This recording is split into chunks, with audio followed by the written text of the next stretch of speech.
I've just been to Russia, to St. Petersburg, Hmm. and I could not fathom the internet speeds there. I understand that relative to the speeds I'm using in London, these were Hmm. about 2,000 times faster. I Okay. mean, I'd have a long video and I'd just touch. Hmm. Boop! Okay. So there you go. In that, Russia is definitely an Asian country. Is all I can say. And this was everywhere. I mean, it wasn't just in my hotel, as you might think. It was absolutely everywhere. I just couldn't fathom it. And lots of Asian people in who I presume are mostly Chinese. Though Hmm. many Russians have Asian features. But anyway, and lots of things said about China as well, by the way, which are very complimentary altogether. But anyway, I'll be interested to have this program. And if you want to discuss a little bit about my impressions whilst I was there, I was only there for basically 2 days. So it's Okay. very brief. Uh-huh. Yeah. Well, that sounds interesting. Okay, so Yeah. but Russian doesn't have a firewall like China has. I guess it's just I like. had, I had, right. I had no difficulty. They do. They've Hmm. started to develop one, Oh, okay. but they're more. So I can access pretty much everything. Hmm. So I could access the Guardian, the New York Hmm. Times, the Washington Post. Um, there are some things that are prohibited. You cannot access them. You have to use VPNs, Hmm. and I didn't because I don't access them. I don't bother looking at them Hmm. myself. I wasn't affected, but you can't access Twitter. Twitter Okay. is Okay. blocked Uh-huh. entirely. Okay. Facebook is blocked entirely. Uh-huh. And one British newspaper I noticed, which is the Daily Telegraph, is also blocked.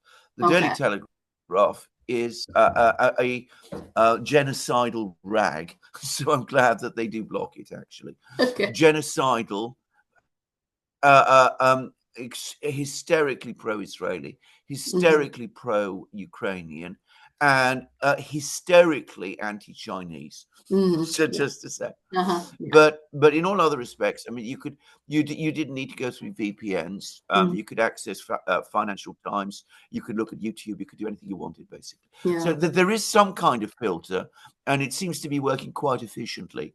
Okay. But it's not as I don't think it's as developed as the one in In China. China. Hmm. Yeah, China has more websites blocked. Yes. And Yes, that yes. I can totally see why, because for a while Oh, the absolutely. China rhetoric was just outrageous. They're making up stories about genocide in Xinjiang. I think that's really was upset lots of people in particular that one I think upset the Chinese government. Now, of course, they Yeah. had this policy before that. I think the Western, since China had this firewall, they just proven again and again that it was, the Chinese government was correct to block some of them because they were so anti-China and so make up Oh, stories. I've noticed. So true, so untrue, so yeah. Well, like the Daily Telegraph. The Daily Telegraph is extreme by any standards. I mean, I've said this to my wife many times. Hmm. I think some of the people who write for the Daily Telegraph, if we ever got a fascist government here in Britain, they Hmm. would be joining the secret police. I mean, they scare me, frankly. I mean, their behaviour, their Hmm. language is openly genocidal Yeah. sometimes. And I mean, they absolutely hate China. Uh-huh. And I mean, in their case, I mean, one could speculate about whether some people are racist or not. In Yeah. their case, there's no doubt about it. I mean, they are. I mean, they're deeply disturbed people. So, and I'm sure that in America you get even more people like that Hmm. writing about China. Yeah, the BBC was pretty bad for a while too, so not as bad as the Daily Telegraph, but it was pretty bad. I think they're getting a little bit better, but Absolutely. still, very. Well, they're getting a little bit better because they're now more focused on criticizing Russia. When that's over, they'll switch. They'll switch back. You'll see.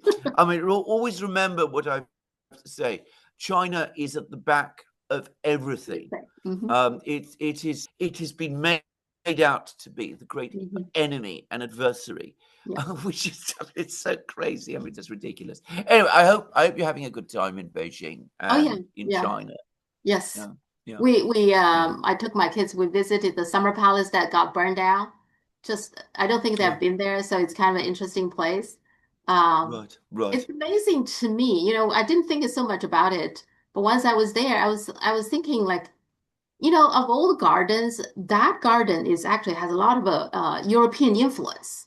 It was Yeah. designed by a Italian architect, right? So lots of the Yeah. places. So with that, they burn it down. I mean, so very unfortunate. It burned down by the Europeans, right? I find that's Yeah.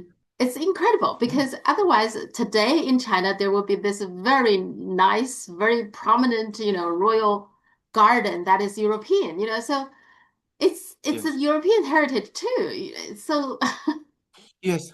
No, it is.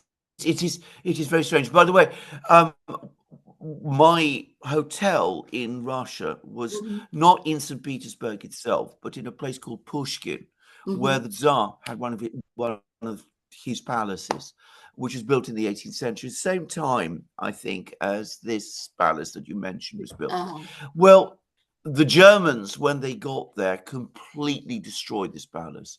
Now, the Russians, being the Russians, they have rebuilt it stone by stone, so it looks perfect. But okay. what you actually see is not the actual original palace. hmm It is a complete, minute, perfect reconstruction. hmm It's also built and designed by an Italian architect. Okay. just say. No, Cool. I mean, the Europeans have within them I'm a European myself, remember, but Mm-hmm. I'm from Southern Europe. But the Northern Europeans have a capacity for violence and destruction, hmm which is outside the norms of Yeah. any other part of humanity. hmm It is very deep in their culture. Anyway, so okay. Um, let's start with the Trump's budget. He calls it the big beautiful bill. It passed the House, going to Senate, and it's no surprise there. He continued to overspend. I remember you told me Jeffrey Sachs talked about this, that he said sooner or later, the U.S. government will continue to run a budget deficit, and that's basically this bill, according to the nonpartisan Congressional Budget Office. They estimate add to the current debt another 3.8 trillion on it. And the current US debt is 36 trillion, which is 124.3% of the US GDP, and 60% is considered manageable. So it got to a level that is totally not manageable, but and then the bond market also reacted. There is a weak demand for 20-year US government bonds, and so the Treasury has to increase the yield for the new bond. So what is your take on this big beautiful bill? Yes, well, I mean, I think you've just actually summed it up. I mean, we had the Trump administration coming in. They were going to sort out the finances in the United Yes. hmm States. We had Doge, we had Elon Musk, we had some very interesting days when all kinds of very interesting things were coming out. hmm Um, all of that, the momentum for all of that has ebbed away, and it's only scratched the surface. What we did learn, and what I did learn from doing programs with you, hmm because you'd been researching all of this, but I followed it up afterwards, was hmm what a deeply chaotic structure the US budget actually has become, the extent to which nobody really knows what the United States is spending its money on at any particular point in time. I mean, the system, yeah, the budget is completely out of control in the United States. Every president has his particular objectives and his particular ideas. None of them prioritizes bringing the budget under control. This is not something that any government is thinking about in the United States. And the result is that every president, and in this Trump is absolutely no different, has his own particular ideas that he wants to in, either spend or cut taxes or do whatever it is he wants to do. And he comes along. And so the budget just goes on. The budget deficit just goes on getting bigger and bigger and bigger. And it seems to me that all talk about sound money, stabilizing the financial things, moving the United States towards a more sustainable track. That's all been thrown out of the window. We have another budget which increases the deficit still further. All of this is happening at a time when the economy, the US economy, is supposedly still not in recession. I have very great doubts about this, by the way. I suspect that the United States, the real economy of the United States, has been contracting for a long time. What makes it look bigger than it really is? What is giving the impression of growth is government spending, which is to say the budget deficit. So the budget deficit is enormous. The debt is increasing. That translates through to higher GDP growth numbers. But what you're actually seeing grow is government debt. And this is a totally unsustainable track. And we will see eventually a crash. I mean, it is, I don't know when it's going to happen. I'm not going to make a prediction. Scott Bessent said that the United States is on an unsustainable debt trajectory. It obviously is. This completely goes against Trump's idea, by the way, of having a reindustrializing America. As Jeffrey Sachs absolutely correctly says, if you overspend in the way that you do, you're only going to bring more imports into the country. That is going to accelerate deindustrialization. It's been shown repeatedly, not by economic theorists, but by actual historians who actually look at these things, that if you cut taxes in the way that Trump says he wants to do, what happens with that is that you release funds which just go into speculative activities. They go into bonds, they go into buildings, they go into expensive holidays, they go into luxuries like buying cigars or expensive brandy. It is not the way in which to encourage industrial development or technological development in a country. So the United States is on an unsustainable path. Now, I don't know how long this can continue. I don't think anybody does, because the United States, having the reserve currency, is still in a highly privileged position relative to the rest of the world. But I'm going to make my own guess, which is that when the moment of reckoning comes, what we are going to discover is that the real American economy, the economy that produces and trades in goods, is far smaller than people assume. That is my guess. When I say far smaller, I mean, it could be a third smaller or half the size of what people believe.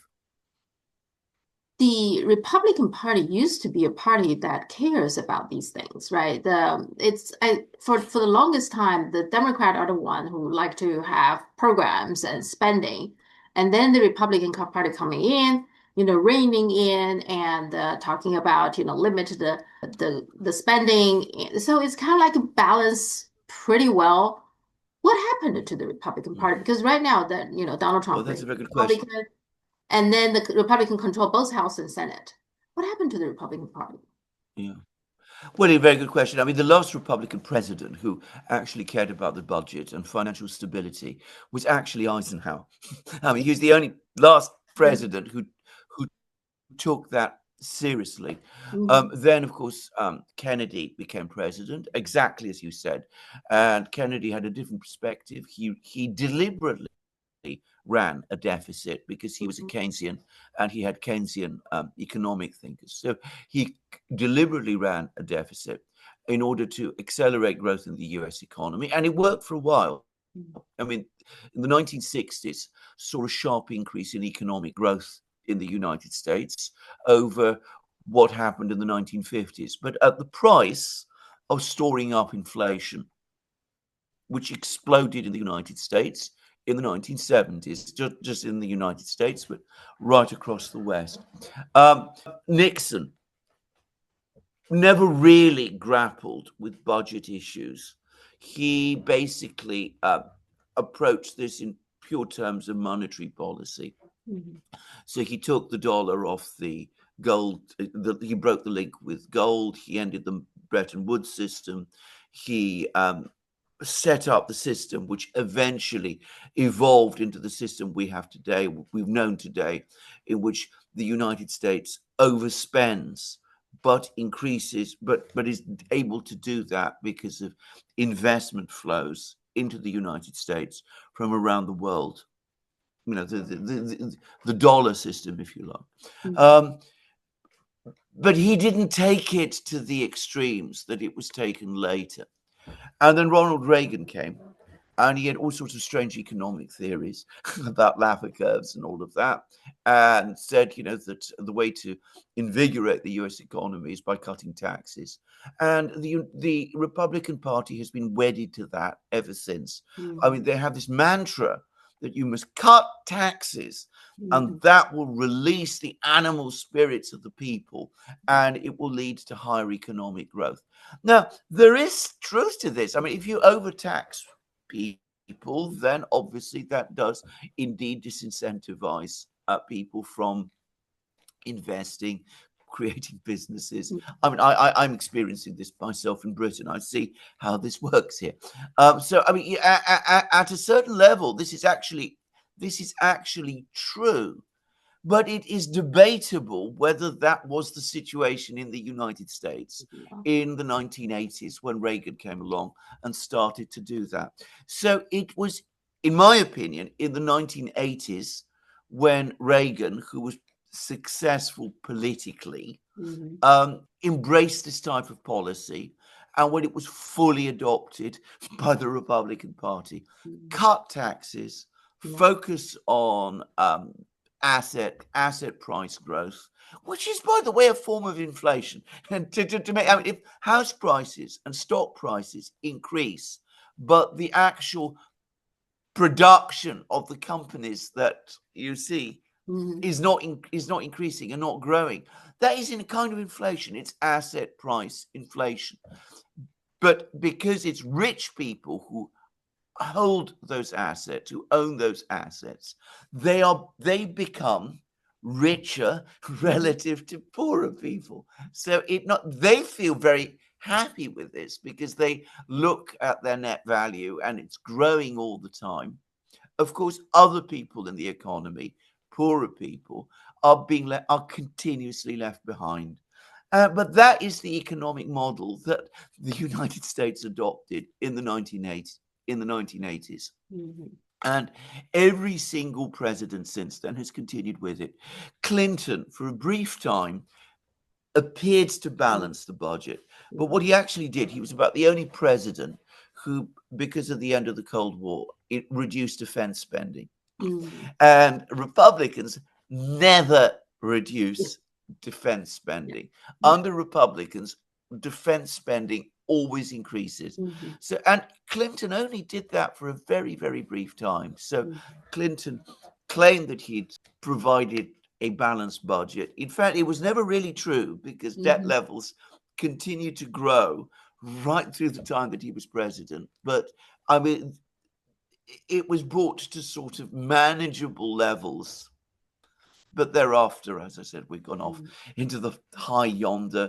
When Bush came, all restraints were thrown away, and it's continued on that path ever since. Yeah.